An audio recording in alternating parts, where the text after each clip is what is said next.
Good afternoon and welcome to Midday Report here on TVP World. I'm your host, Marie Cato. The EU is ramping up pressure on Russia over its ongoing aggression against Ukraine, following Donald Trump's statement about wanting Europe to do more. Brussels is rolling out new measures in the hopes of spurring Washington to do the same. Our correspondent in Brussels, Alex Cadier, reports. Well, following the discussion between US President Donald Trump and European Commission President Ursula von der Leyen, that very commission trying to find new ways to ramp up the pressure on Russia because of its invasion of Ukraine. One element, of course, those frozen Russian assets, about 200 billion euros worth held here in Belgium. Of course, for the last couple of years, they have been shaving off the interest profits from those assets and giving it to Ukraine. But the United States and others putting the pressure for more to be used from those assets. The European Commission exploring what mechanisms they could use to do so legally. One proposal includes taking those assets and investing them in zero-interest EU bonds, increasing, therefore, the revenues for Ukraine. But again, those discussions will have to be had with the 27 member states. So too will the shared responsibility, because Moscow has promised it will retaliate either legally or otherwise against any country that touches those frozen assets. At the very same time, following her call with President Trump, Ursula von der Leyen saying her commission will try to find a way to speed up the phasing out of Russian oil and gas in the European Union. That target of no Russian gas by 2027 may be moved up. Questions there for Hungary and Slovakia, the only two EU countries still buying Russian oil. But nevertheless, the European Commission moving faster now, following that pressure from Donald Trump, hoping, of course, that when they move forward on putting more pressure on Russia, Donald Trump and the United States will follow. In Brussels, I'm Alex Cadier for TVP World. Marking the 86th anniversary of the Soviet invasion of Poland, Prime Minister Donald Tusk emphasized the importance of Poland's national unity, stressing that it is the foundation of the country's independence. This is an absolutely crucial task to preserve our spirit of unity, the foundation of our independence. We cannot allow ourselves to be divided. We clearly see that the drone attack on Poland was primarily aimed at spreading chaos and confusion, including in our hearts and minds. If the demons from the past return, if Poles begin to argue and fight over the most important issues, and the most important issue at hand is our security, then the Kremlin and Russia will be able to triumph, just like 86 years ago. Therefore, we must have strong alliances, a strong army, and we must preserve and strengthen national unity around our defensive efforts and around our armed forces. Polish Prime Minister Donald Tusk has responded to media reports in Poland claiming an errant Polish missile may have hit a house during last week's Russian drone incursion, by saying that Moscow bears the responsibility for the damage. On Tuesday, the Polish newspaper Rzeczpospolita, citing anonymous security sources, wrote that the house may have been struck by a stray missile fired by a Polish F-16 fighter jet sent to intercept the drones. The paper said the missile's guidance systems had malfunctioned, causing it to slam into a Polish home in the eastern village of Wyryki instead of its intended target, with built-in safety systems preventing the weapon from detonating on impact. The incident occurred during an incursion of Russian drones, which Moscow says was unintentional, into Polish airspace in the early hours of September 10th, which prompted the scrambling of NATO fighter jets and fears across Europe of a dangerous escalation of the war in Ukraine. Some of the 19 drones that crossed into Polish airspace were shot down. Russia's most recent air attack on Ukraine targeted the railway network and energy infrastructure located in the central part of the country. President Zelenskyy has since urged the world to not ignore the threat Russia poses, once again warning that this war could spill over into other countries. Overnight Tuesday, Russian attacks on Ukrainian rail substations disrupted train traffic. The assault also knocked out power to parts of the central Kirovohrad region, including its capital city, Kropyvnytsky. Amid the unrelenting strikes, Ukraine is appealing to the world to increase pressure on Russia. It is important that Europe really feels that when it comes to Russia, it is not about this or that neighbor, it is about everyone. Otherwise, Russia will draw conclusions and only expand the war, and not necessarily against Ukraine. The Pope has said that the recent escalation of the war worries him. NATO hasn't started any war. The Poles are worried because they feel their airspace has been invaded. It's a very tense situation, very, very difficult. Certainly, yes, yes. In an interview with TVP World, former US Army Europe Commander General Ben Hodges said that the recent Russian drone incursion into Poland exposed NATO's weaknesses. We in NATO are still not prepared to deal with what Ukrainians have to face every night. The fact that our response was to send up F-35s, F-16s, when in Ukraine, of course, they're using all kinds of other weapon systems, much smaller, to counter drones. That tells me that we're still not ready for the scale and the speed and the complexity of what Ukraine is facing. Hodges also believes that the recurring reports of Russia's advances in Ukraine are misleading. This nonsense in some media that, oh, the Russians are advancing, you know, they're gaining ground. No, they're not. I mean, Pokrovsk, you know how far east in Ukraine that is. And it's 3.5 years since the large-scale invasion, 11 years since the war started, and they still haven't captured Pokrovsk? According to the general, the key to ending the war lies within the Kremlin. And in order for that to happen, the world must not get tired of supporting Ukraine. Putin does not care how many of his soldiers are killed. It means nothing to him. He will keep doing what he's doing until he realizes, or maybe the oligarchs around him tell him, that Russia cannot win. According to Ukraine, the Russian army has already suffered well over 1 million casualties since the beginning of the full-scale invasion in 2022. Germany won't pay for World War II reparations. According to Berlin, the case has been legally closed. The statement comes after Polish President Karol Nawrocki's recent visit to Berlin and his suggestion that Germany could invest in Poland's arms industry and military capabilities as a form of boosting NATO's eastern flank. Despite the friendly atmosphere, Germany rejected Polish President Karol Nawrocki's demands for World War II reparations. In response to the Polish president's call for reparations, the federal president stressed that this issue has, from Germany's point of view, been conclusively settled in legal terms.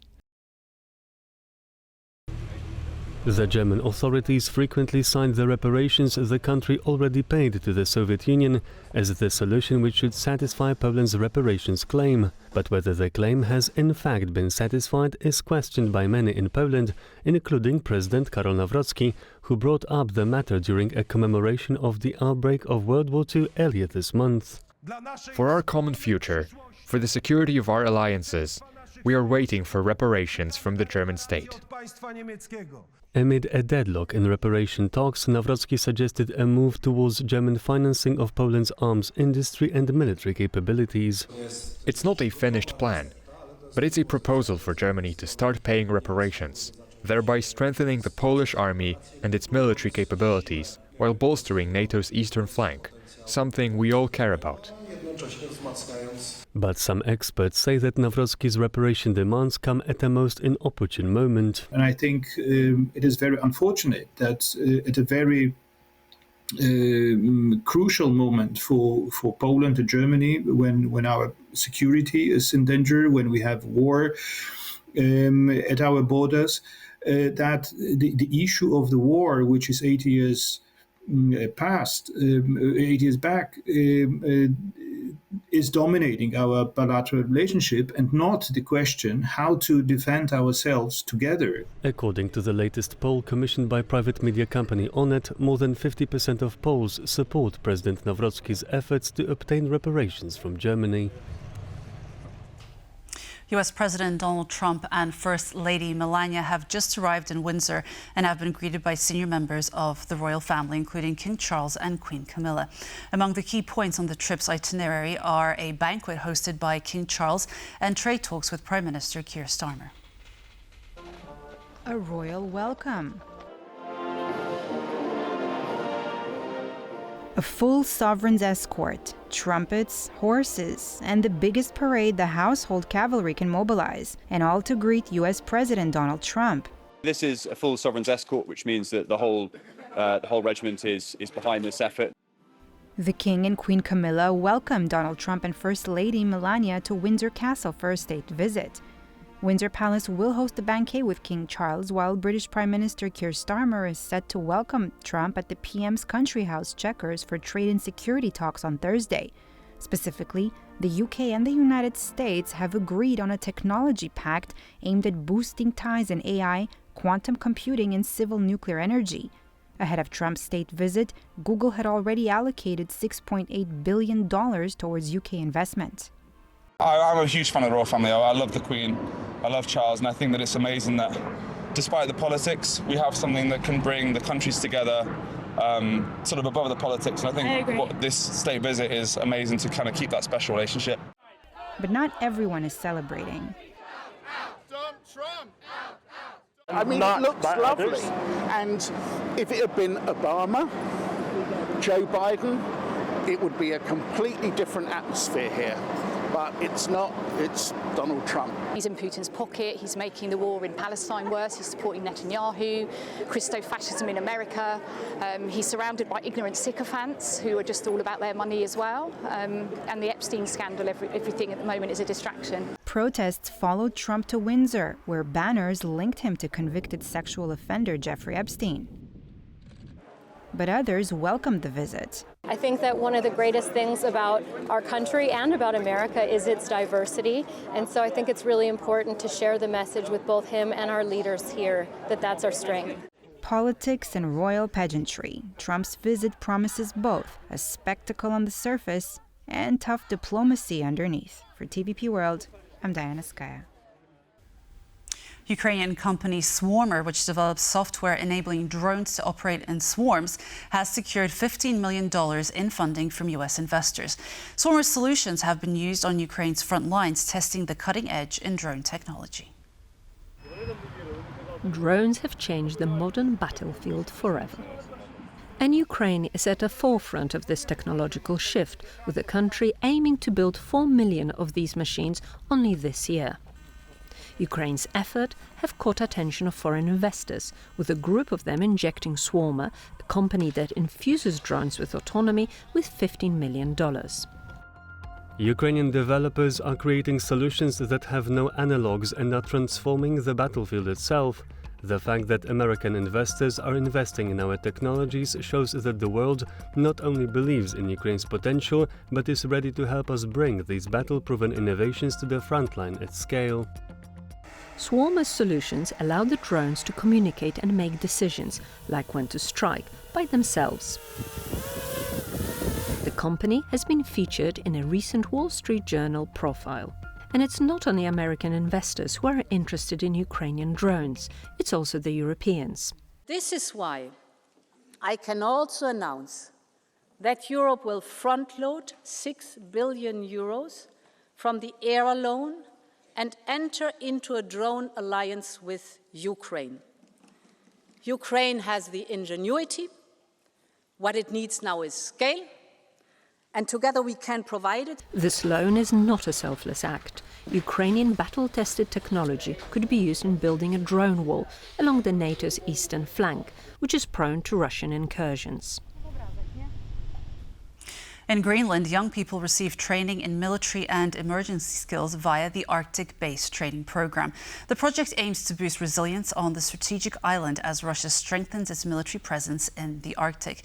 Denmark expects Russia to remain a threat in the region even when the Ukraine conflict ends. The purpose of the Arctic Basic Training Program is basically to train and educate young, voluntarily Greenlandic people in basic military skills, such as Navy training, infantry training, weapon skills, but also civil emergency response capabilities. I thought it was exciting and cool. I always thought it was cool, and yeah, I wanted to challenge myself and see how it is to be a part of it.